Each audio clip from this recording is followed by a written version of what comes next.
¿Te has leído tú el libro este de Asian Financial Crisis de Russell Napier? No, no me lo he leído. Cuéntame, ¿Has ¿qué cuenta escuchado este alguna vez libro? a Russell Napier? No, ¿No no sé conoces a quién es. Russell Napier? No, ahora es... joder. ¿Me podrías Bueno, avisar pues de estas cosas, macho? ya. Sí, la verdad es que hacemos una preparación para, aunque no parezca, hacemos una preparación, pero Llevamos 20 minutos aquí hablando de cosas y tu primera pregunta no tiene nada que ver con lo que hemos hablado. Muy bien.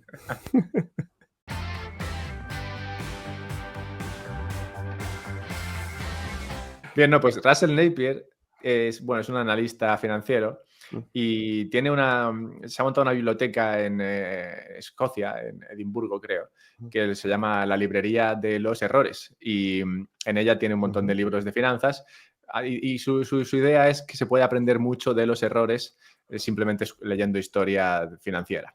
Y él escribió al menos un par de libros y uno de ellos es La crisis financiera en Asia.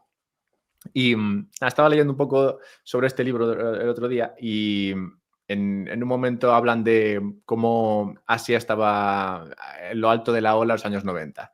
Y todo el mundo pensaba que Asia estaba triunfando y que los mercados asiáticos estaban creciendo tanto y que el milagro asiático era tal, no por una cuestión de monetaria o algo de eso, sino simplemente porque los asiáticos tenían valores más mejores que los valores occidentales. Y entonces eran esos valores tan pro crecimiento que llevaban o que soportaban, eran la base del milagro asiático.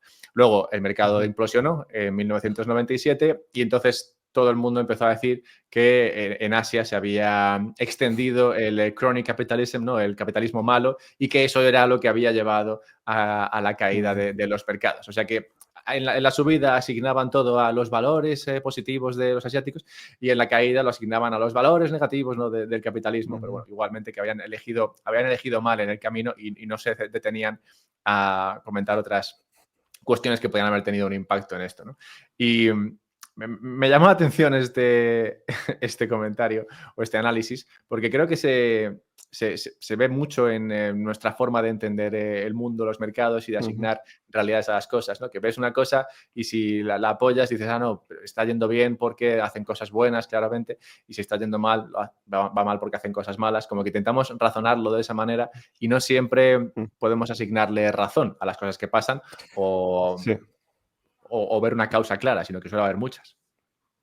sí, no, lo que intentamos es racionalizar, ¿no? Tenemos la conclusión y luego buscamos la premisa antes de... y lo que dices de los valores resuena mucho con todo esto que discutimos muy a menudo, ¿no? Porque al final las ideas ya sea de la libertad, del capitalismo, de lo que sea, todo depende de últimamente, no, sí, ultimately, ¿no? Joder, en última instancia, todo Sí. depende del valor a nivel individual, de lo que hace mucha gente con su tiempo y con su energía. Y esto me recuerda una cosa que mencionaba Bastos sobre precisamente hablar del capitalismo y el libre mercado. Dice que sí, que funciona muy bien, todo lo que tú quieras, pero si la gente no lo tiene interiorizado, no va a ningún lado. Y él daba un ejemplo de una tribu en África. Dice que ahí están todo el día mascando una hoja de no sé qué historia, están todo el día pues medio borrachos, medio intoxicados y por mucho libre mercado que le pongas, si allí no se esfuerza nadie en mover un dedo, muy, pues muy bien no les va a ir por la vía del libre mercado, ¿no? Entonces, claro que los valores son fundamentales.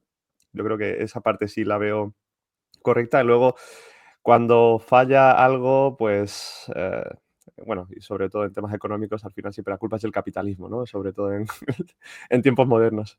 Es que el capitalismo ha muerto, ¿no? O humans of late capitalism, ¿no? Que también se dice por ahí.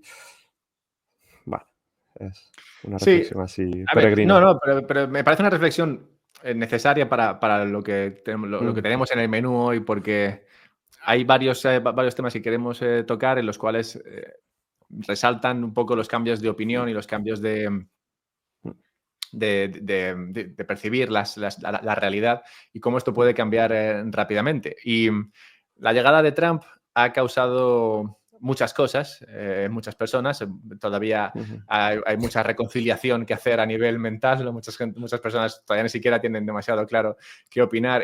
Yo que escucho un montón de diferentes podcasts y artículos y demás con diferentes opiniones y que vengo escuchando los mismos durante años, veo ahora con lo de Trump cómo se están poco a poco empezando a posicionar de un lado o de otro en función de lo que están viendo. Y a diferencia de lo que pasaba en otros momentos, esto está siendo mucho más difícil, porque Trump hace muchas veces cosas que personas que lo apoyarían no están de acuerdo y viceversa, ¿no? Entonces, es todavía un proceso bastante, iba a decir muddy, ¿no? Bastante embarrado. No está demasiado claro un poco hacia dónde va y la gente le está costando tomar una opinión, pero lo que sí que ha causado y que sí estoy viendo bastante claramente es un cambio o digamos, una necesidad de actuar por parte de la izquierda, ¿no? Las ideas que, digamos, el movimiento que perdió en estas elecciones, pues ganó digamos, la derecha, ¿no? de Trump, por distinguirlo así de alguna manera, pues lo que sí que se está viendo es desde la izquierda un movimiento hacia, oye, hay que actuar, porque claramente nuestro mensaje, nuestra forma de funcionar no está llegando a las masas y tenemos que reaccionar, porque si no vamos a estar en la oposición, ¿no? durante un par de décadas y no quieren eso, claramente, ¿no? Y en este sentido, se acaba de publicar un libro por Ezra Klein y otro, creo que se llama Thompson, pero bueno, el que me interesa es Ezra Klein, sobre todo porque lo conozco. Y a Ezra lo llevo siguiendo también hace tiempo, lo conocí con Tim Ferriss, también una persona de ideas interesantes, tibias, pero interesantes. Y Ezra, cuando vino al podcast de Tim Ferriss, lo conocí y lo empecé a seguir y al final me cansé un poco porque es verdad que es muy, muy tibio, ¿no? Muy, muy, muy tirando a rojo. Y ha publicado este libro ahora que se llama Abundancia, en el cual habla de cómo es posible recuperar la abundancia en Estados Unidos. Y lo gracioso o, digamos, lo interesante es que su premisa es que Estados Unidos puede crecer mucho más y ese debe ser la vía que tomen para recuperar también un poco el entusiasmo, ¿no? por parte de la izquierda y de los votantes. Y la manera de hacerlo debe ser a través de dejar al mercado fluir. Y me sorprende este giro. Curioso, curioso, sí. Me sorprende que esta sea un poco la conclusión a la que están llegando, que al final, si quieren ganar a las ideas de la derecha, en este caso a las propuestas por Trump, que Trump es una persona pro negocio, pues lo que tienen que hacer es desregular hasta cierto punto, liberalizar y sobre todo permitir que la empresa privada sea capaz de sacar adelante cosas.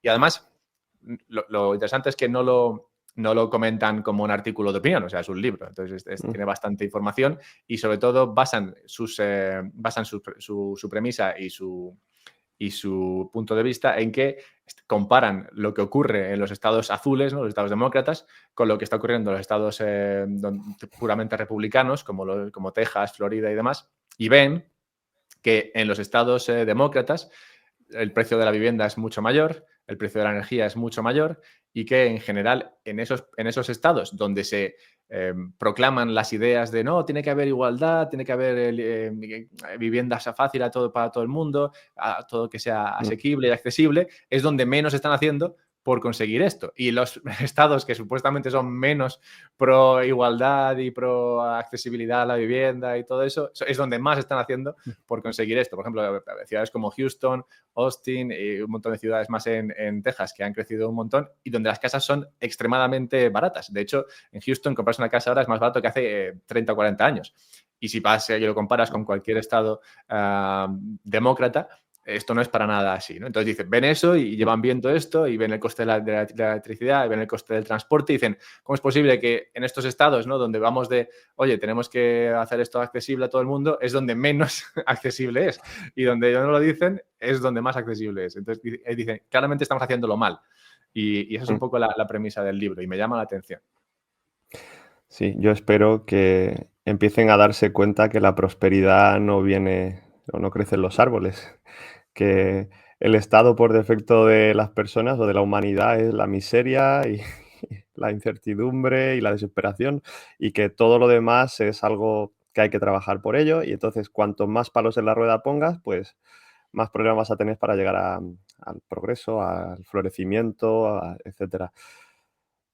Me alegra ver que ya empiezan voces a hablar de este asunto, pero no sé hasta qué punto esto cala realmente o ha calado en la sociedad de que hay que desregular, que permitir el libre comercio, etcétera, etcétera. Pero bueno, en fin, esto es un paso en la dirección correcta, claramente. Para mí la prueba, digamos, más básica de ver si alguien realmente entiende cuál es el problema que tenemos contra el que tenemos que luchar, como es la pobreza, al final, ¿no? Es el mal que hay que erradicar. Es preguntarle a alguien si tuviéramos una varita mágica y tú pudieras hacer a todo el mundo, ricos y pobres, ¿vale? Si los pudieras hacer a todos 100 veces más ricos, incrementar por 100 todo lo que tienen, ¿no? ¿Estarías dispuesto a hacer eso, sí o no? ¿No? Em, yo intuitivamente yo digo, claro, joder.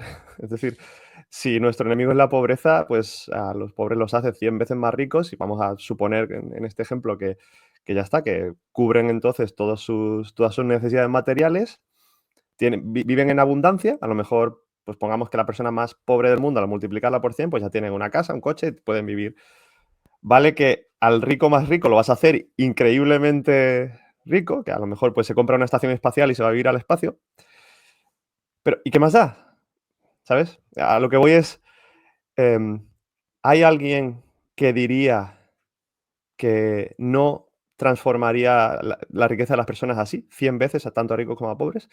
Curiosamente, hay gente que dice que no. Yo me he encontrado a uno que me dijo, pues no, porque incrementarías la desigualdad o, bueno, o los ricos se harían astronómicamente ricos y que desaparecen, digamos, un poco de, del mapa de lo que es controlable o no. No sé muy bien a lo que se referían, pero a ver, si te preocupa la desigualdad, esto lo hemos hablado muchas veces tú y yo, ¿no? De qué más da, ¿no? Si el problema es la pobreza. Pues este es el ejemplo para mí, que es el ejemplo básico para saber con quién estás hablando. Decir, hombre, ¿tú entiendes cuál es el problema o no? Y a partir de ahí podemos ya discutir que si la abundancia, que si, no sé, mercado libre, restricciones, regulaciones, etcétera. No sé si alguna vez te he comentado este ejemplo, pero es que a mí me parece tan ilustrativo, ¿no? Y una manera tan fácil de ver cuántas tonterías se pueden decir en una conversación o no, o en qué clase de conversación te quieres meter, ¿no? Preguntar eso desde el principio, a ver.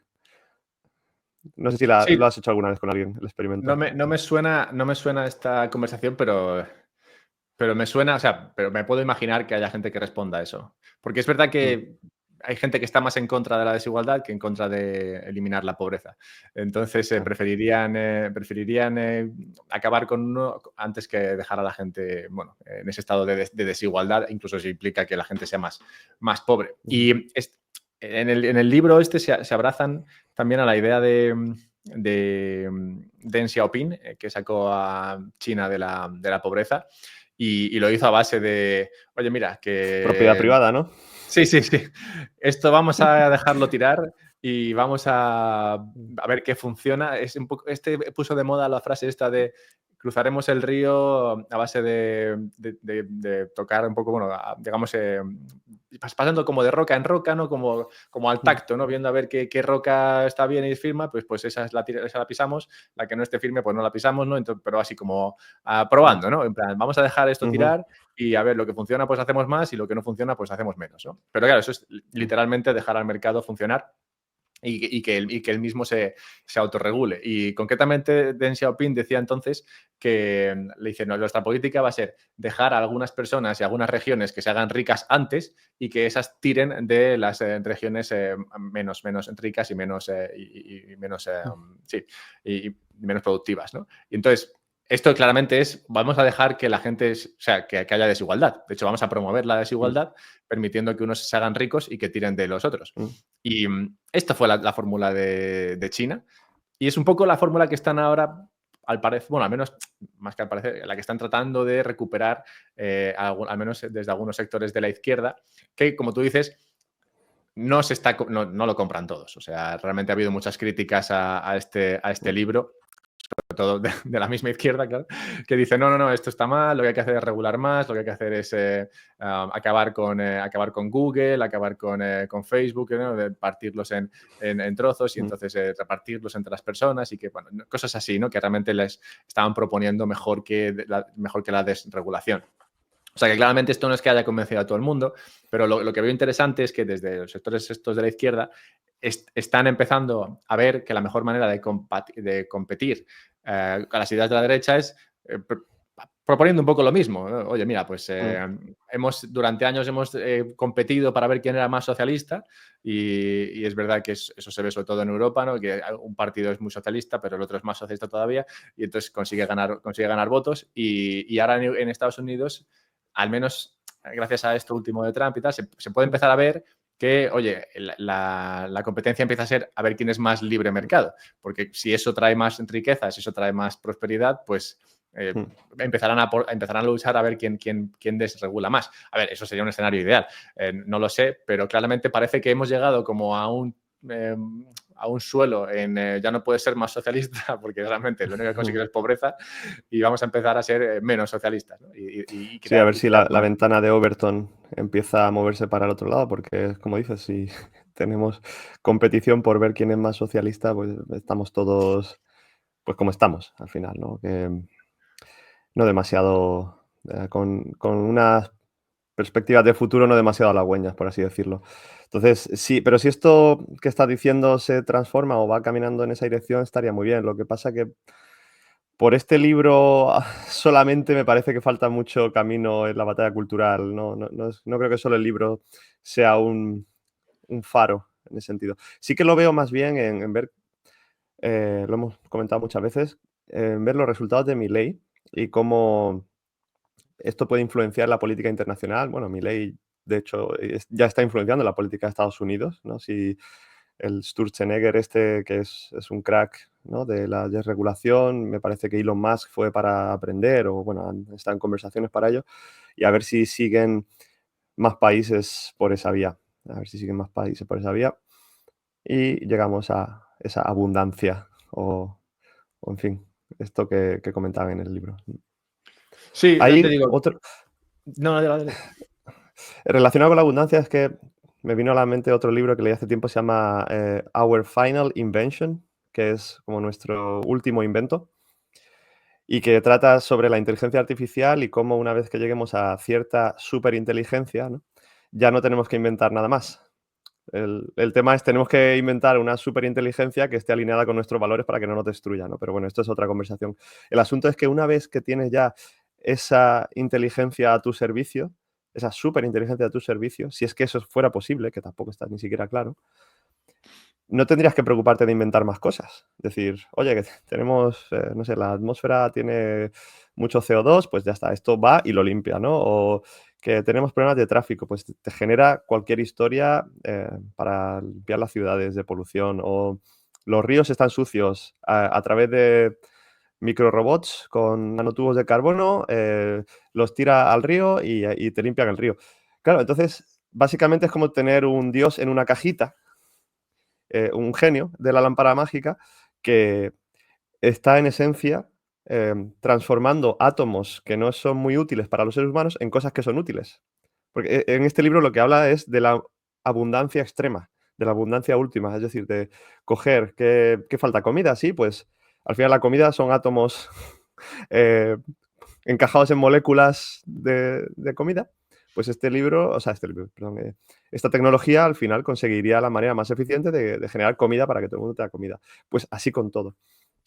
Y, hombre, yo creo que en el libro que tú mencionas, de Abundance, tampoco va a ese tema, ¿no? De super tecnología y tal, pero sí que camina en esa dirección.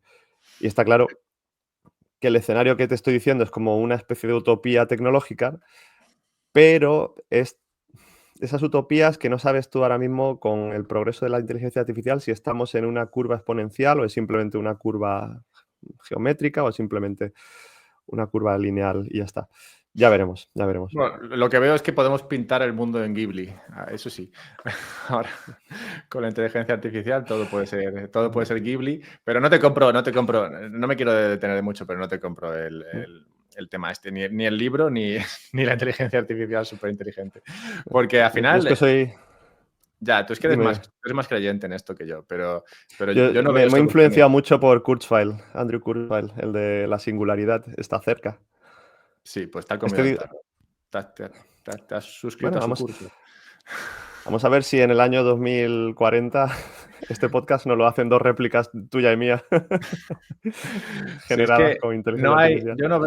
yo no veo soluciones, veo solamente compromisos. O sea, por ejemplo, cuando decías que solucionarían el tráfico, pues claramente no hay una solución al tráfico. Lo que hay es una manera de cambiar el tráfico que tendrá otros problemas. Entonces, este bicho lo único que haría Ujú. sería solucionar una cosa, pero creando otra cosa. Y así con todo. Siempre lo haría a base de crear otro problema. O sea, al final, por eso yo lo de las inteligencias, una inteligencia única, súper inteligente, realmente no me parece que solucione nada. O sea, solucionaría cosas que ella pensase, ¿no?, que hay que solucionar, ¿no? Pero al hacerlo seguramente causaría problemas en partes de la población que claramente no tienen sobre las cuales no puede saber la inteligencia artificial realmente cuál es Pero su ¿por qué no? experiencia. O sea, Tú- Estamos hablando de un ente que a lo mejor tiene 10.000 puntos de cociente intelectual, ¿no? ya da El igual, humano más pero no sabe inteligente. tu experiencia. O sea, al final, si lo que Claro, por eso he importa... puesto la premisa de vamos a asumir que está alineado con nuestros valores, etcétera, ¿no? Que Claro, pero con los eso, de cada persona. Porque, por ejemplo, arreglar el cruce de la esquina puede ser, no, pero para uno puede ser, no, para mí lo mejor sería poner una glorieta y para otro sería, no, lo mejor sería poner un puente y para otro sería poner un ujú, semáforo, ¿no? Pero entonces pondrá una solución y alguno estará de acuerdo y otro estará de desacuerdo. Entonces, habrá que dar eso. utilidad para uno, desutilidad para otro, y lo que seguro habrá hecho habrá sido dedicar recursos a eso que no se habrán Mm. dedicado a otra cosa. Entonces, al final, siempre habrá este problema, y como los valores, bueno, como el valor es subjetivo, pues al final es imposible que ese bicho sepa optimizar por el valor último, y al hacerlo o a intentar hacerlo seguramente pues fallará, porque es imposible. O sea, la única manera de optimizar o sea, si tienes una inteligencia súper inteligente, lo que dirías es, bueno, chicos, pues apañaos. O sea, mira, montadoslo a vuestra bola, porque cada uno de vosotros seguramente sabéis más de vuestra vida y de lo que valoráis que lo que puedo saber yo. Así que buscaos la vida y yo me voy a Marte, ¿sabes?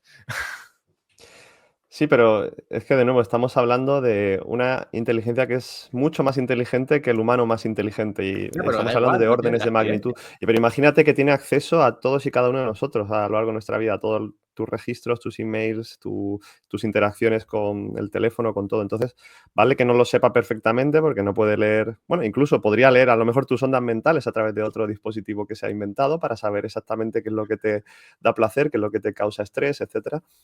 Y a partir de eso llegar a una solución de compromiso donde el mayor número de gente, que ya veríamos si sería utilitario, si sería kantiano o si a ver por dónde saldría.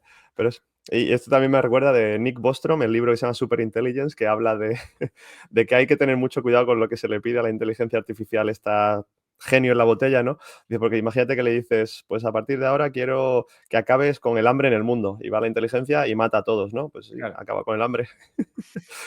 O que no haya crimen, ¿no? Pues y nos encierra a todos en casa, en una habitación bajo llave, ¿no? No hay Es la crimen. solución más sencilla. Pero Entonces, por eso yo creo que es imposible esto, porque al final nunca vas a saber porque, por ejemplo, yo puedo querer dos cosas al mismo tiempo y entonces leerá, oye, yo quiero un donut, pero también quiero estar en forma, ¿no? Entonces mm, tiene que valorar, a este tipo le doy un donut o le pongo a hacer, o lo pongo a correr en la cinta, ¿no? flexiones. Entonces, claro, o le doy un donut mientras corre en la cinta, no sé, ¿qué hago con eso? Es difícil, es difícil. Bueno, no es difícil, yo creo que es imposible.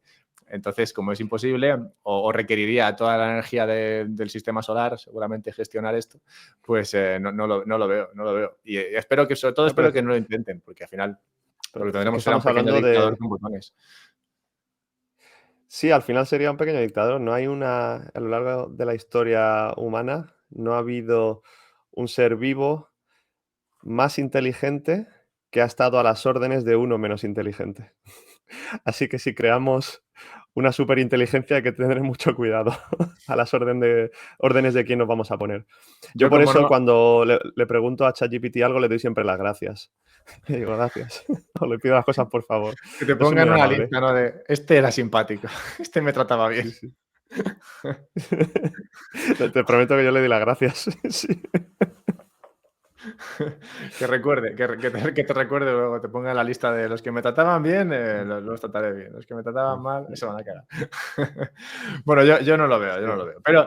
Pero a ver, pero vale, esto yo creo que es buena, suficiente introducción para llegar al tema que quería tratar más en profundidad hoy, y es también uno que está un poco relacionado con estos cambios de opinión, puntos de vista y cómo esto puede ir cambiando poco a poco. Y cómo en función de cómo lo vea la gente, pues se valoran las cosas de forma distinta, ¿no? De nuevo, volviendo a lo que decía, que al final el valor es subjetivo y ahora mismo lo que se está viendo es que la gente está valorando GameStop como si se fuese a cero debido al anuncio que han hecho de que van a invertir en Bitcoin. Así que tenemos que un poco desempaquetar todo esto. Entonces, no sé cómo has seguido o cuánto has seguido lo de GameStop. Para mí ha sido un tema que he tocado bastante. De hecho, el otro día estaba buscando en Twitter alguien a quien traer que supiese un poco o que hubiese tratado el tema de las empresas zombies y demás, y entonces busqué en Twitter empresas zombies en español, no sé qué tal, y salía yo casi todo el rato. Entonces, digo, bueno, pues ya me traigo yo mismo al podcast. Y bueno, el tema este de GameStop es interesante porque es uno de los principales ejemplos de empresas zombies del mundo, ¿no? Al menos de los más conocidos. Una empresa zombie, para quien no tal, pues es básicamente una empresa que, bueno, oficialmente es una empresa cuyo beneficio antes de intereses e impuestos es menor o igual al coste de servicio de la deuda que tiene, ¿no? Pero bueno, en el caso de GameStop no se puede, creo, aplicar esta definición oficial, pero yo la expando un poco a tratar a empresas que no tienen realmente un negocio productivo, pero sí que tienen caja o la capacidad de al menos servir su deuda durante, pues eso, los próximos siglos. Y entonces, aunque no tengan realmente un negocio, ni una plantilla, ni una productividad, ni una producción que aporte nada, existen ahí y de alguna manera acaparan recursos y digamos, extraen recursos de las economías. Y estas empresas zombies han empezado a crecer, bueno, ya siempre han existido, pero han crecido mucho con los tipos de interés bajos que hemos tenido en las últimas décadas. Y ahora, bueno, se puede decir que es un problema a gran escala. Hay muchos países donde las empresas zombies están entre el 10 y el 15%. En Japón, por ejemplo, es bastante potente esto. Total, que hay muchas empresas que realmente existen por existir. Y dentro de estas está GameStop, que es famosa un poco por todo lo que ocurrió a su alrededor, por convertirse en esta bandera de lucha contra los fondos de inversión, porque los hedge funds, ¿no? Porque en su día la gente se puso a comprar esto para tratar de quebrar los fondos de inversión que estaban con posiciones cortas sobre la empresa y tal. Bueno, el caso es que por esto es famosa, pero últimamente es famosa porque ha decidido meterse en Bitcoin, meter parte de su tesorería en Bitcoin. Y entonces, saco esto porque según se hizo el anuncio, empezó a subir mucho, creo que subió como un 10 o así, pero después se hundió. De hecho, desde antes del anuncio cae un 13% y desde después de la subida esa que tuvo después del anuncio cae un 25%. Pero bueno, eso te habla un poco del tipo de empresa que es, ¿no? Que es una empresa bastante volátil. Pero bueno, una caída de un 25% en un par de días es bastante heavy. Y esto es un ejemplo, como digo, de empresa zombie que ha decidido meterse en Bitcoin. Entonces, quiero hablar un poco del mundo zombie en general y de qué alternativas se les presentan a estas empresas. Tú no sé cuánto has seguido lo de las empresas zombies, pero me gustaría saber tu opinión sobre estos negocios. Bueno, ahora que mencionas lo de GameStop, la verdad que es un caso de análisis bastante complicado, no solo porque sea una empresa zombie, sino porque encima se mete en Bitcoin y además es una empresa simbólica. Entonces es que está todo entremezclado y sacar un análisis en claro es bastante complicado. Pero primero, a ver, como empresa zombie, em, no necesariamente tiene que caer en bolsa o subir solo por esa cualidad, sino por los flujos de caja esperados en el futuro, que es al final por lo que la gente invierte en una empresa, ¿no? Eh, Segundo, tenemos otro caso, otro patrón más bien que se viene dando. Cada vez que una empresa invierte su tesorería en Bitcoin, suele subir en bolsa, porque el mercado espera que es algo que va a ser muy positivo, etcétera. Y tercero, pues tenemos GameStop como algo, como una meme coin realmente, ¿no? Donde la gente pone su capital a ver lo que hace otra gente, por el simple hecho de lo que otra gente puede hacer, ¿no? Si tienes ¿cómo se llamaba el chico este? El Kitten, no sé qué, Crazy Kitten o algo así. Sí, no, algo así, pero no era Pero crazy, sabes pero quién, ¿no? sí, sí. Sí, algo de esto. Entonces, se mezcla un montón de factores ahí y claro, pues ahí tienes una volatilidad casi que esperada en ese sentido. Ahora, como algo más general, ¿no? En cuestión de empresas zombies, también hay que considerar el daño que hacen las empresas zombies a la productividad de una economía. Porque muy bien que se puedan mantener y puedan servir su deuda, pero no están generando un valor añadido en sentido, en comparación con lo que se podría generar con los activos que esta empresa está acaparando, porque los activos en general de una economía son limitados, están limitados por situación material, ¿no? De las personas y los materiales que usan. Entonces, el hecho de que tengan acceso fácil a la deuda es dañino en su conjunto. Y sí, en fin, en algún momento, em, bueno, no sé si necesariamente tiene que haber una especie de explosión de la economía o una muerte lenta, pero claramente no es un futuro muy halagüeño si basas tu economía en una deuda fácil y bueno, de bajos tipos de interés, porque, como digo, si permites que los recursos que se pueden usar en una economía, que pueden traer prosperidad, pues se hacen para cosas que no la traen, entonces estás abocado al fracaso, ya sea de manera más lenta o más rápida. Sí, además, claro, si lo piensas, realmente Mm. una empresa de estas que compite en el mercado de deuda con otras, realmente tiene más fácil conseguir deuda que otra que, por ejemplo, está haciendo algo productivo. Porque me imagino una Mm. empresa pequeña que está empezando a crecer, que está haciendo algo que, digamos, que tiene una producción y que tiene una plantilla y que hace algo que la gente, digamos, sí que demanda, pero que es pequeña y apenas tiene un balance muy cortito. Entonces, con ese balance tan cortito y con esa poca historia, Mm. difícilmente va a conseguir deuda o endeudarse en los mismos términos que lo va a hacer una empresa como GameStop, que tiene en caja, pues eso, 4.300 millones. Y, y aunque no haga Eso nada, ayuda, realmente sí, le van a... Sí, sí, aunque no haga nada, le van a dar un montón de dinero porque saben que lo va a poder pagar. claro. Mm. Entonces sí, claro, toda esa extracción de capital se produce a costa de otros, ¿no? Como decíamos antes con tu superinteligencia, la superinteligencia tendría que decidir, oye, ¿esta empresa merece capital o esta empresa no lo merece? ¿No? Claramente, si se lo quitas a GameStop, a muchos inversores y los que están ahí haciendo algo en GameStop, pues no estarían contentos. El que lo recibiese, pues sí que estaría contento. Pero bueno, claramente el mercado ahora mismo se encarga de dilucidar esto y lo hace, pues oye, el que más probablemente, el que con mayor probabilidad me vaya a pagar, pues a ese le doy el dinero. Ujú. Sí, de hecho, tener deuda también es un símbolo de tu solvencia en el futuro. Es decir, si los bancos confían en ti y te dan dinero es porque realmente has demostrado que puedes servir tu deuda. O sea que tener deuda no es necesariamente una mala señal, ¿no? Sino puede ser también una señal de que eres alguien solvente y con capacidad. Pero sí, a ver, primero creo que no has entendido mi ejemplo de la inteligencia artificial. Así que Te lo pienso eso echar en no, no, cara toda la vida. no creo que aplique escenario, pero en cualquier caso, sí, lo que tú dices de empresas zombie como esta, que tienen pues esa tesorería, claramente si sacan de los recursos de un banco que no se los da al final a otra empresa más pequeña, pues sí, eso daña también el, el entorno, como hemos dicho antes, ¿no? He dicho antes que yo soy, bueno, si buscas en Twitter he hablado mucho de empresas zombies, pero claramente no he sido el único. De hecho, buscando, pues encontré artículos de Daniel Lacalle y sobre todo también Mm. de Daniel Fernández, que acaba de sacar el libro este de Dinero.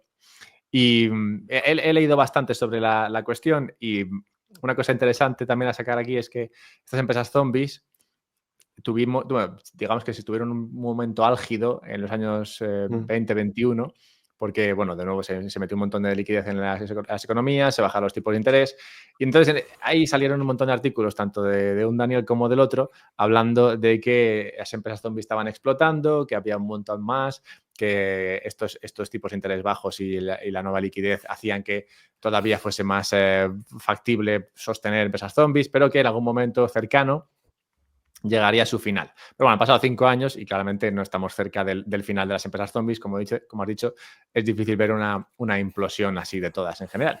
Pero Mm. Pero, claro, ¿qué salida tienen las empresas zombies? Porque si no van a morir, o sea, si como zombies que son, van a seguir con nosotros, ¿qué alternativas tienen? ¿No? Y aquí es donde me parece A ver, interesante pero meterte con antes los de entrar a libros. las alternativas, ¿qué causaría la muerte de una empresa zombie? Pues que suban los tipos de interés, esencialmente. Porque con los tipos de interés su deuda es más cara y sus flujos de caja no le dan para refinanciarse. Entonces, eso es lo que debería ocurrir. Y acabas de mencionar que sí, que llevamos un tiempo y empresas zombies parece que no se van, pero bueno, es que tenemos tipos de interés que históricamente están siendo muy bajos, aunque los hayan subido por la inflación, etcétera, desde 2022, creo que es. Mm. Es que esto no tiene nada que ver con la época de Volcker, ¿no? Que no sé si subió los tipos al 20, fue. Vale, aquí no. Y cuando mis padres se compraron su casa allí, pues creo que pagaron un 14% de hipoteca. Es decir, que es que estamos en un momento excepcionalmente, de tipos excepcionalmente bajos históricamente hablando. Entonces, parece ser que el mercado nos está diciendo, pues que sí, que esto es tolerable todavía, aunque la deuda esté o sea, los intereses de deuda estén al 4%, 3%, pues todavía les da. Y perdona que te interrumpió, que ibas a darnos una lista de Sí, no, alternativas. pero es buen apunte ese, porque al final estamos en ese nivel de 3-4 también porque a los principales entes de la economía les interesa, porque si te pones con la deuda al 10% o al 12%, Francia no paga eso, Estados Unidos no paga eso, Alemania no paga eso, o sea, Japón no paga eso. No paga ni el tato, macho. No, claro, o sea, porque se puede, realmente lo de las empresas zombies, o sea, se puede, la empresa zombie yo creo que es, eh, bueno, es como, digamos, es como el zombie Mm, estándar, ¿no? Que puedes ver en un videojuego. Están los zombies estos que están por ahí que no hacen nada, pero luego están los zombies jefes, que son los malos finales, digamos, y ahí estarían a mm, este momento estarían los gobiernos, porque son los principales mm. Claro, entes dentro de una beneficiarios de una economía. deuda. Sí, sí, y que son los primeros zombies, porque realmente, incluso en Estados Unidos, la principal partida de gasto ahora son los intereses. Entonces, Mm, es verdad que tienen dinero para pagarlos, pero realmente sí, no están sí, a sí. mucho tiempo. O sea, si haces la proyección, creo que estaban a 2, 3 años, 4, de que todo lo obtenido a base de impuestos y demás fuese suficiente para pagar solamente los intereses. que ese es como el límite un poco al que puedes llegar antes de decir, bueno, es que ya me estoy endeudando para Mm. pagar intereses, lo cual es claramente Es el principio problemático, del sí. fin. Sí, sí, no puede ser el principio del fin, pero un fin que puede tardar mucho, mucho en llegar, ¿no? Y bueno, entonces, Un fin los gobiernos son los pernicioso. primeros. Muy pernicioso, ya sabes. Tu palabra de moda.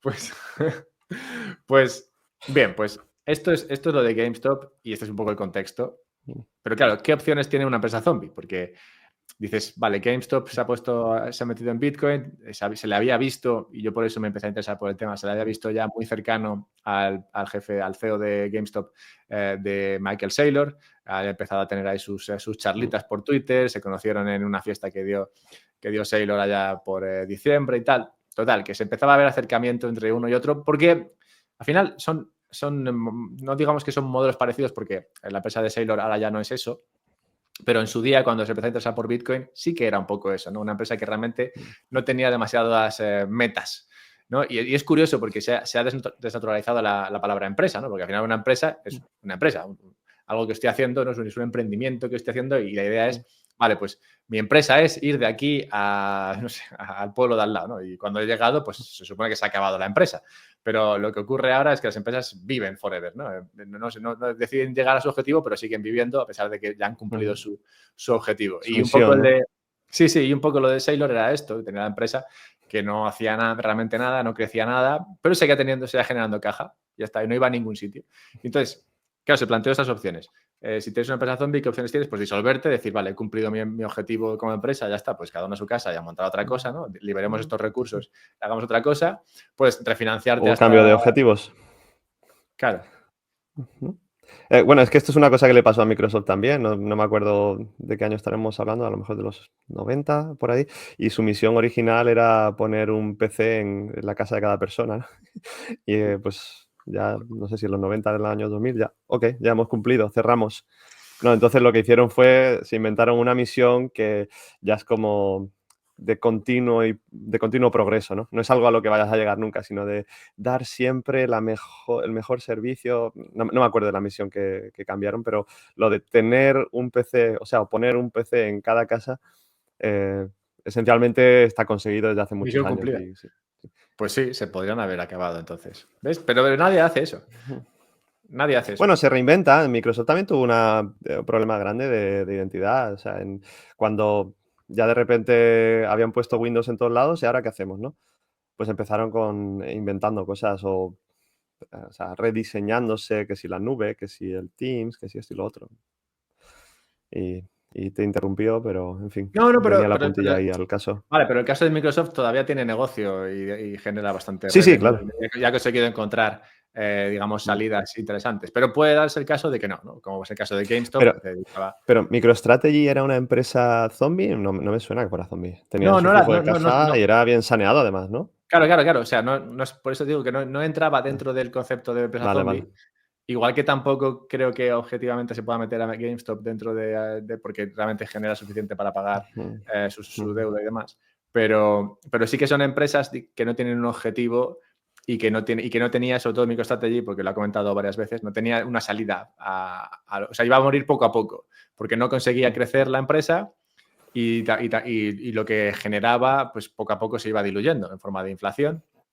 Las únicas alternativas que tenía era pues ir recomprando poco a poco sus acciones o ir dando dividendos o reinvertir en la empresa. Pero claro, reinvertir en la empresa sabía que eso no iba a ningún sitio, ¿no? Que invertía 100 en la empresa para crecer 20. Entonces, dice, pues al final, eso sí poco a poco diluyéndose y acabar ¿no? muriendo. Entonces, se encontraba con esas opciones y entre esas dijo, vale, pues ninguna de estas me gusta, lo que voy a hacer es comprar Bitcoin, ¿no? Y entonces... para estas empresas como GameStop o MicroStrategy, esto de comprar Bitcoin es una opción, ¿no? Crecer activos. Pero claro, lo de crecer tus activos implica encontrar un activo en el que puedas invertir, que sepas que te puede dar este crecimiento a futuro. Entonces, MicroStrategy lo encontró en Bitcoin y ha empezado, pues, como sabemos todos, ¿no? A crear este librillo de cómo hacer esto si tu empresa está en esta situación, ¿no? Que me imagino un anuncio, ¿no? De MicroStrategy o de Sailor ahí en la televisión. Si tu empresa no va ¿Empresa a ningún zombie? sitio, si no sabes qué Sí, sí. hacer, pues compra Bitcoin, porque realmente las otras opciones no son tan productivas como han Sí, demostrado es una hasta ahora. señal, una consecuencia o señal, como quieras llamarlo, de los tiempos en los que vivimos, donde cada empresa y casi cada persona tiene que ser un gestor financiero, independientemente de lo que haga. Y MicroStrategy lo que está haciendo es generar beneficios en base de una gestión financiera que no está relacionada con el producto que supuestamente vende, ¿no? Que son suscripciones para Business Intelligence y no sé qué historia. Sí, bueno, eso es lo que Y, hacía. y sí, eso es lo que hace. Pero Ya, han ya ni hace cerrado. eso. ¿Eso ya no lo hacen? Creo que no, Me creo que extraña, han ¿no? girado a... Pero yo creo que, o sea, realmente a otra escala, pero realmente tenía un negocio de suscripciones, yo creo que sería bastante... Bueno, que estaría bastante muerto. O sea, tendría los típicos clientes que tienes ahí porque han seguido contigo desde hace años, pero realmente no tenía un negocio bollante. Simplemente tenía, pues eso, algo que le daba algo de caja y, bueno, algo de caja. A otra escala, pero algo de caja y ya está. De MicroStrategy concretamente hay una cosa que me hizo mucha gracia de alguien que publicó cuáles eran sus áreas de negocio y estaba como una lista ordenada que ponía, "Pues nos dedicamos a esto, a lo otro", y era como todo demasiado, parecía inventado, ¿no? Decía, yo si me quisiera inventar una empresa y le pregunto a ChatGPT qué es lo que haría, ChatGPT me diría esto. O sea, mejorar las interfaces o Sí. proponer sí, ideas de mejora continua de la productividad, como todo muy genérico que no hablaba de nada, pues a eso se dedicaba un poco. Me imagino que tendría algún producto, si no, obviamente no. No, pero yo, Pero yo creo la que no. descripción era. Yo creo que no. Es que, a ver, bueno, porque en mi historia me he juntado con muchas empresas así, en rarunas, y yo creo que realmente para tomar la decisión que tomó Sailor en su día hay que tener dos cosas, un poco cuadrados, estar un poco al tanto de la tecnología, porque es verdad que lo seguía bastante, y también estar en una situación en la que realmente no tienes una alternativa demasiado clara. Si no, Claro, no y tener un tomas flujo de esta... caja. Sí, bueno, tenía Que flujo te, de que caja y sobre ayude. todo tenía la capacidad de servir suficiente deuda porque fue Mm. lo que empezó a hacer rápidamente. Pero es que si no, no tomas esta decisión, yo creo. Y Sí.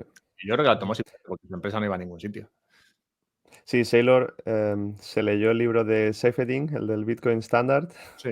y compró 400 millones de dólares en Bitcoin, ¿no? Que eso decía Saifedean que era la mejor publicidad que le han hecho de su libro.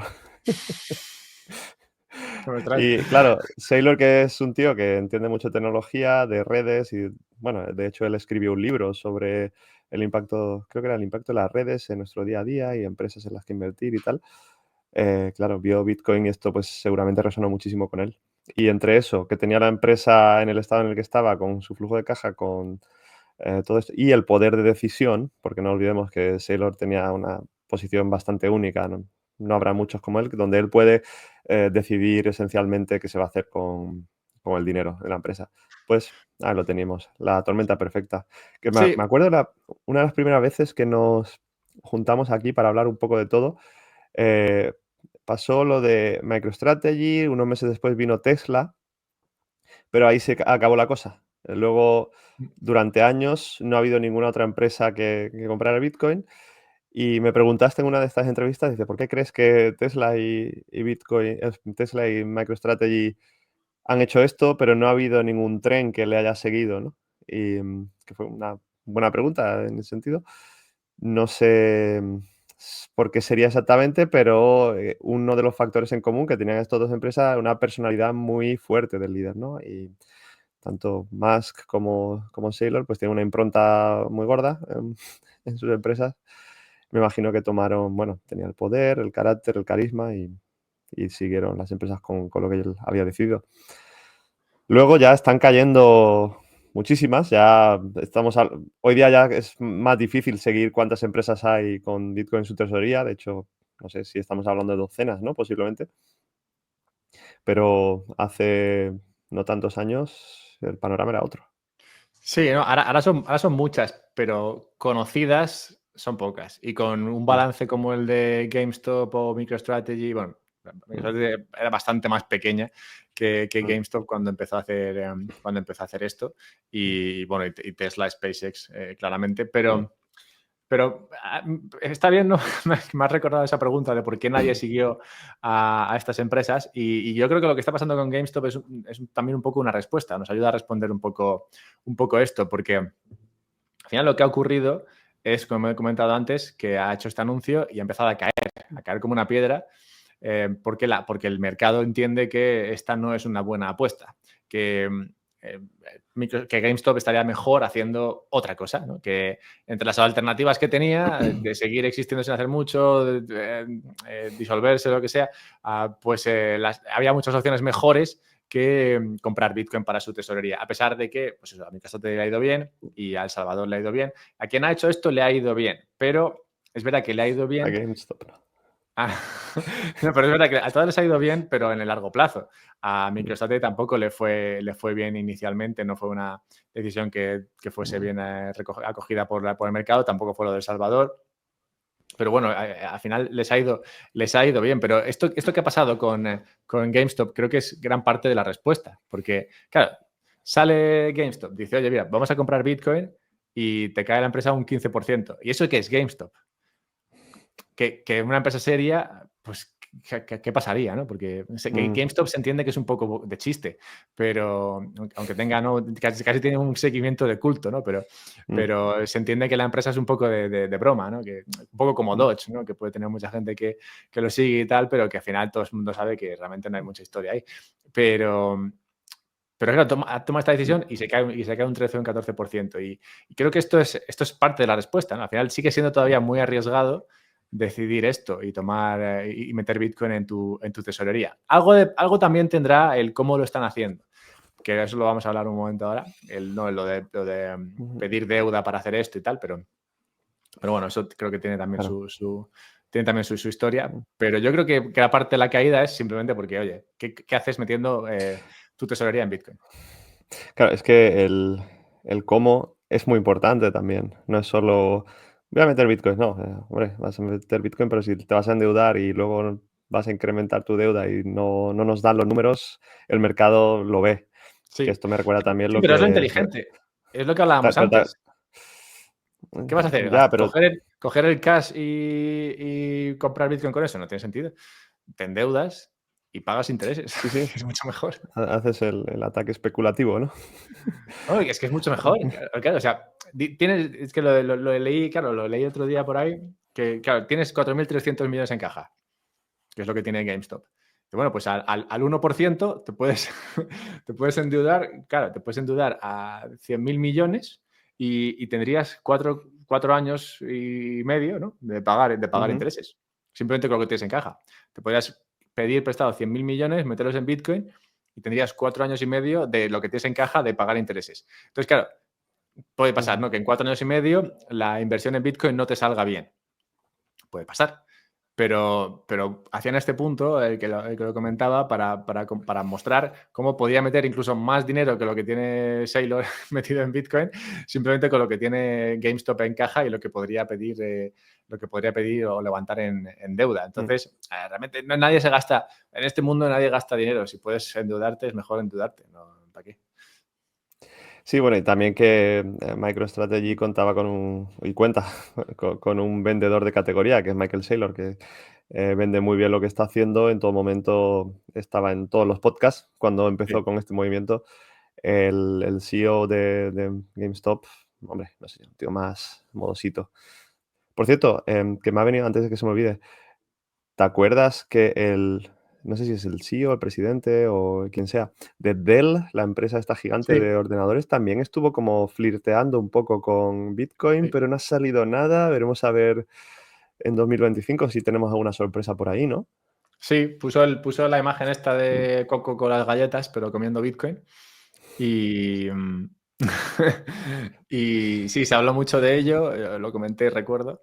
Pero Mm. luego, claro, esperabas en el siguiente reporte trimestral que hubiesen mostrado su entrada en Bitcoin, pero no había nada. Mm. Pero, claro, es lo que comentabas antes, ¿no? Al final, este tipo, aunque se apellide Dell, no tiene el control de Dell. Hay muchos accionistas y, y no No tiene vas a control del comité.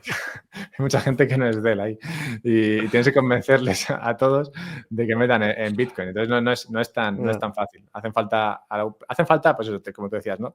Tener el control, pero también hace falta vender esto bien Mm. y GameStop claramente no lo está consiguiendo. Ya te digo, una caída del 13 o Mm. 14%, la gente Sí. no se lo está tomando nada bien. Pero esto yo creo que es bueno y malo, ¿no? O sea, yo creo que esto marca un antes y un después, como hizo MicroStrategy en su día, porque significa una empresa muy grande en una situación muy concreta en la que, como hemos dicho, hay miles de empresas, ¿no? Que en esta situación de realmente no voy a ningún sitio, pero tengo caja y puedo pagar, puedo endeudarme. Y esto marca para Mm. mí lo que puede ser el comienzo de muchas otras que sigan a Mm. lo que hizo MicroStrategy, que en este caso sería que sigan a lo que hizo GameStop.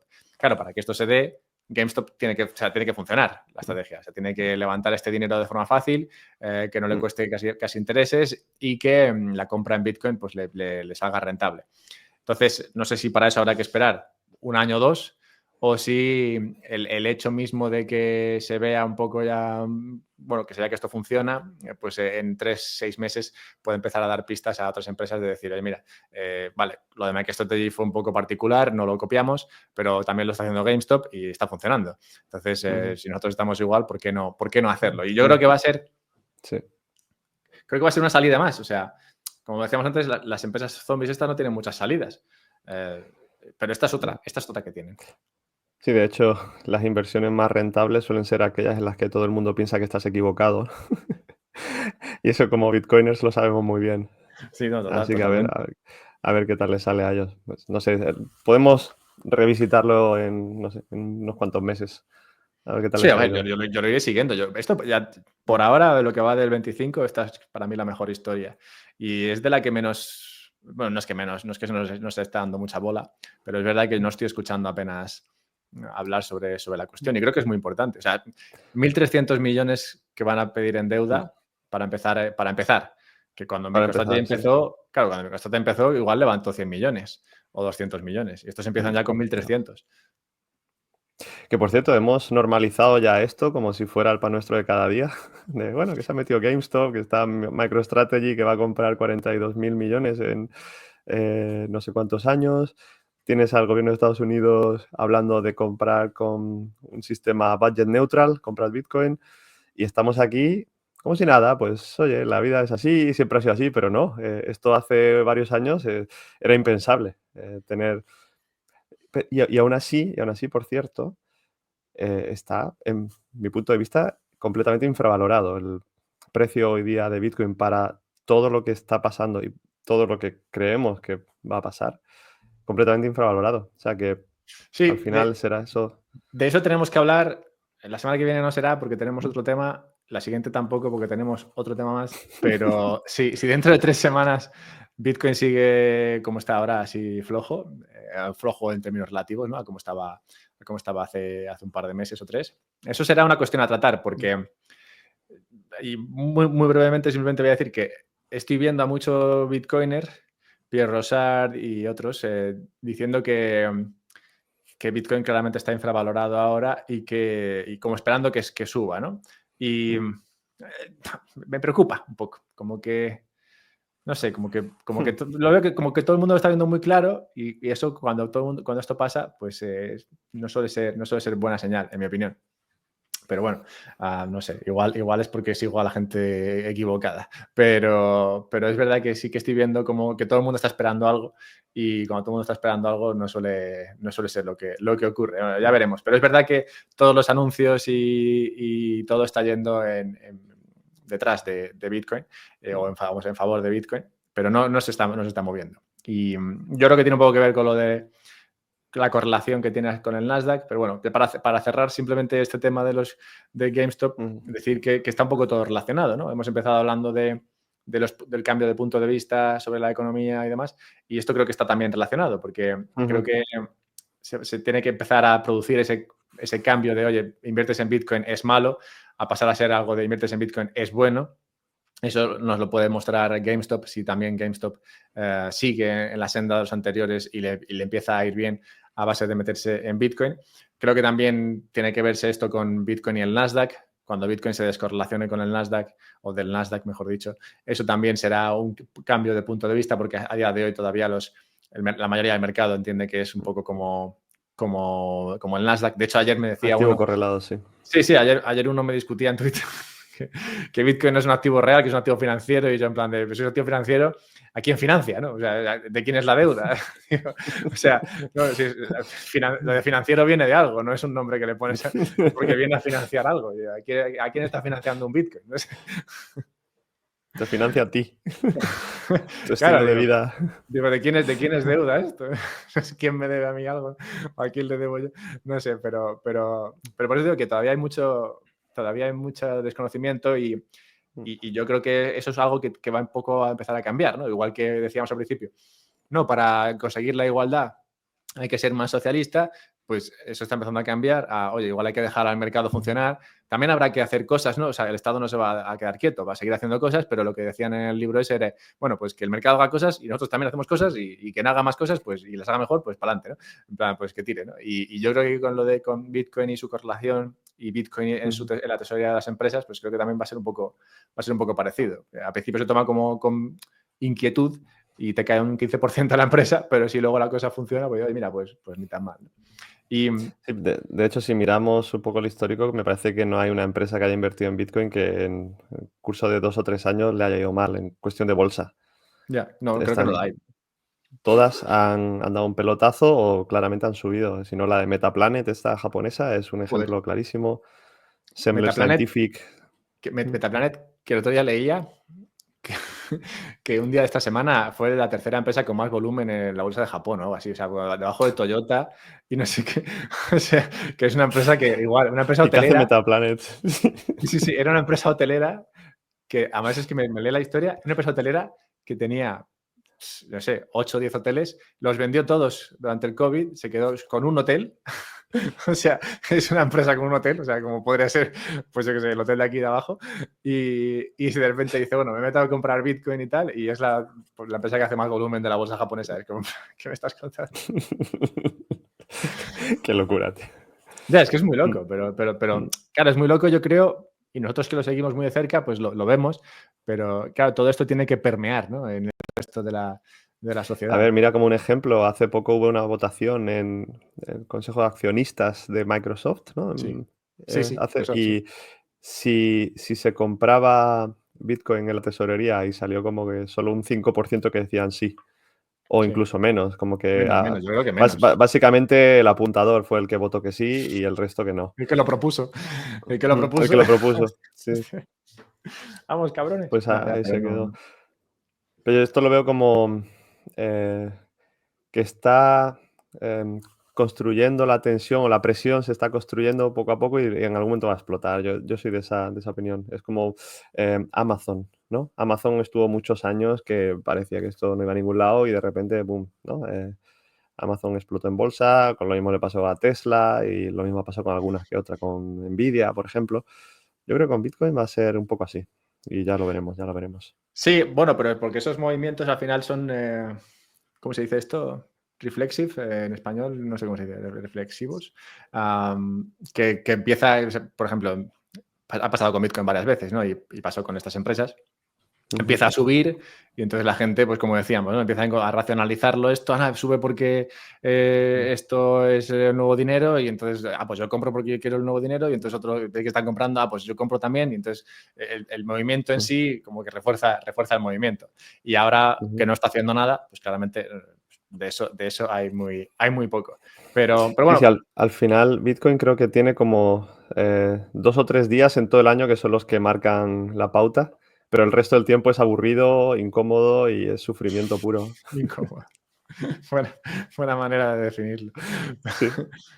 Pero bueno, tenemos un último tema de cambio de opinión, este de Estados Unidos, que te voy a dejar a ti, porque lo tienes más controlado, más que nada. A ver, cambio de opinión de qué, ¿a qué te refieres? Pues lo de Tornado Cash, hombre, no vienes preparado a esto, Ah, no bueno. vienes preparado. No, es que no trabajo con profesionales. Yo lo siento, De pido cambio de perdón a la opinión de audiencia. Estados Unidos, como si no opinaran de cosas, ¿sabes? Así, concretamente, Estados Unidos. Si Em, tenemos 3 temas que tocar, pues el único que nos falta. Vale, es que no estaba mirando el guión, hombre. Lo de Tornado Cash, que ha sido una noticia muy bien recibida, por lo menos por mí, que como ya lo comentamos hace 1 o 2 semanas, que Tornado Cash era este servicio de mixing de monedas en la red de Ethereum y que lo pusieron bueno, a este sistema básicamente en la lista OFAC, esta de compliance, una lista donde Estados Unidos em, te ponen para que, o sea, son como servicios que permiten el tema de lavado de dinero y es una especie de seguimiento de, uy, esto no metáis ahí los dedos porque es peligroso. Y estaban a la espera de juicio los developers de todo esto.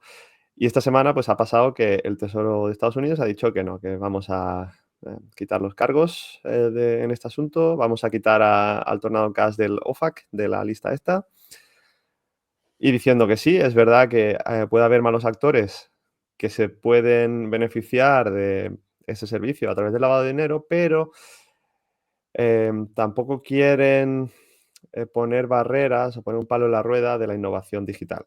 Entonces, me parece, por cierto, un razonamiento bastante bien avenido, en el sentido de que es eso, no hay soluciones, solo hay compromisos, es lo que tú has dicho antes.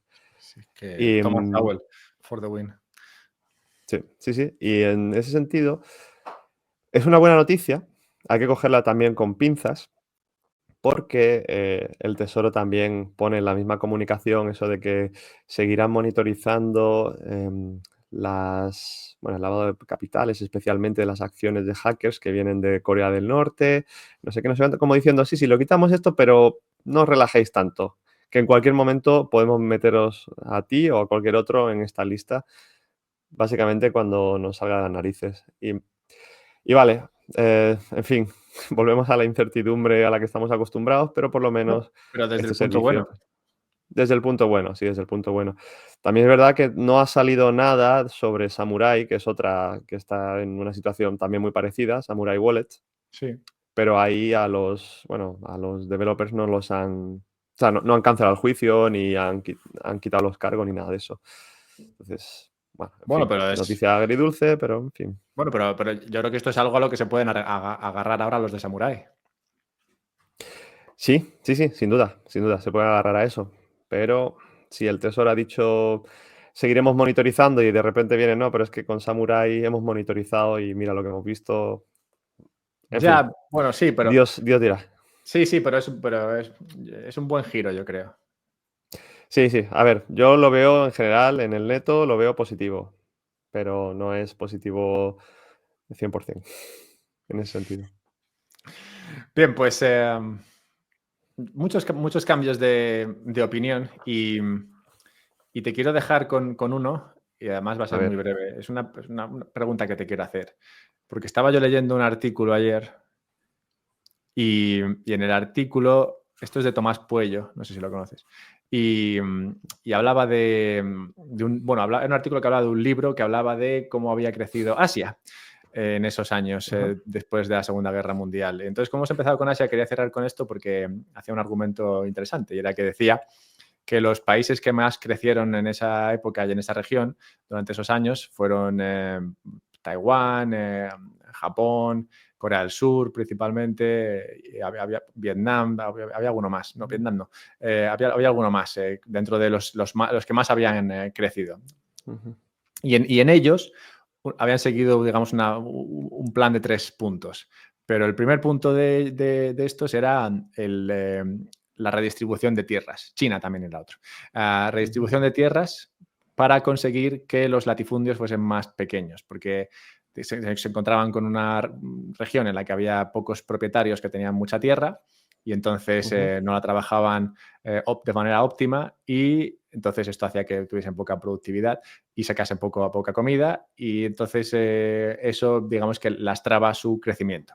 En el momento en el que redistribuyeron esas tierras en latifundios más pequeños y se las entregaron a las personas para que los trabajasen, obviamente, esta parte es para mí la obvia, como esos eran propietarios de su pequeño terreno, pues lo trabajaban y lo hacían de manera intensa y un campo trabajado de manera intensa, esto no lo sabía, puede producirte hasta 66 veces más por metro cuadrado que un campo no trabajado intensamente.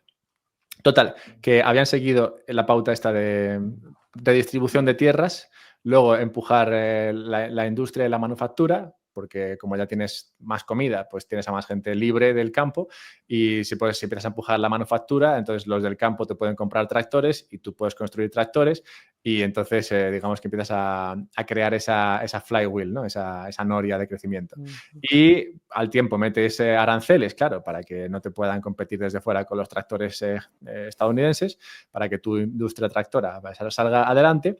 Y luego el tercer punto es liberalizar.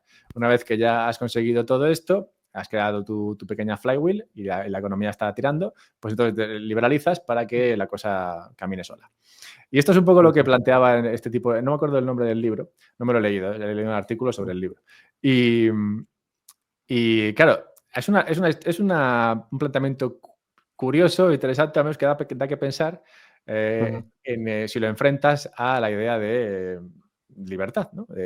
Porque, claro, estamos hablando Sí, de sí. quitarle la propiedad a unos y redistribuirla.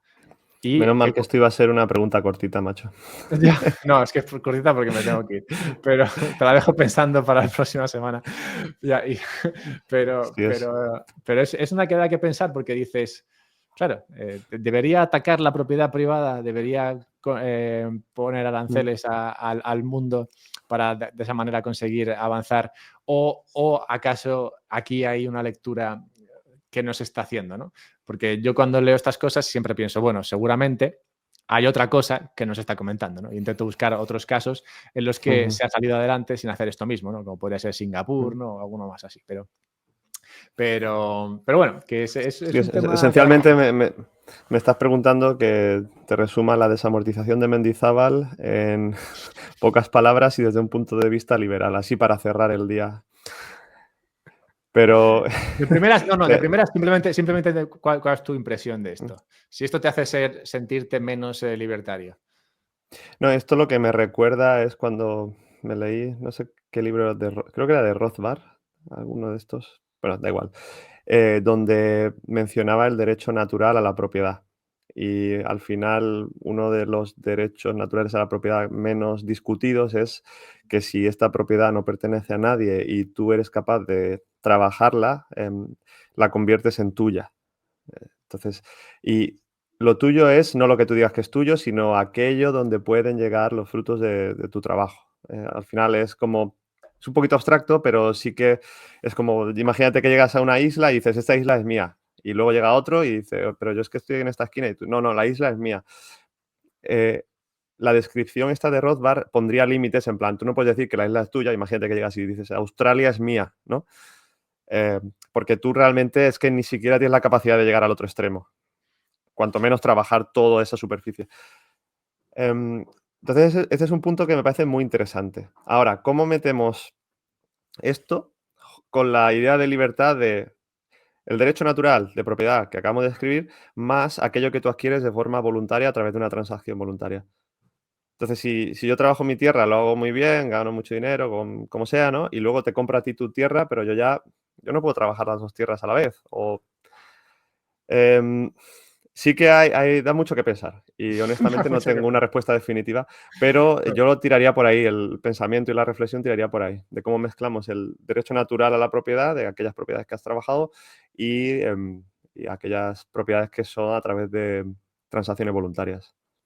Yo creo, a ver, no sé cuánto me va a dar la vida para estudiar este tema más en detalle. Me quiero leer el libro ese, pero yo tengo un presentimiento y es que seguro que el dinero tiene algo que ver en estas economías. Al final encuentro que el dinero suele estar más en la base de los problemas que cualquier otra cosa. Así que es posible que por ahí encuentre algo, pero bueno, te mantendré al tanto y Sí, es un buen punto, sí. te mantendré al tanto de cómo van mis averiguaciones. Pero ya te digo, estaba leyendo eso ayer por la noche y de esto que lo lees y dices, no sé, al final me voy a acostar hoy siendo socialista. ¿En qué momento se me ocurrió abrir este artículo? Sí, vas escuchando de fondo el coro de voces soviéticas con el himno de la URSS que van marchando. Sí. Cambios de opinión varios, fíjate. Incluso donde no los esperas. Bueno, Raúl, pues nada, un placer tenerte por aquí y la semana que viene, creo que sí. La semana que viene tenés que venir preparado con tu calculadora de préstamos y todo eso. O sea que... Vale, hablaremos de ello, haciendo caso a la sugerencia de uno de tus oyentes, por cierto. Sí. Así que Así esto que supongo que lo traerás preparado, teniendo en cuenta que lo has hecho tú. Imagino que no te costará, ¿no? Ser un sí, poquito claro. profesional. Muy bien, vale. No sé qué estás implicando. Sí, Venga, anda, un hombre, abrazo. sí. Es un asunto bastante interesante, así que, por favor, atended. Te va a gustar mucho. Venga, hablamos, un abrazo y hasta la próxima. Chao.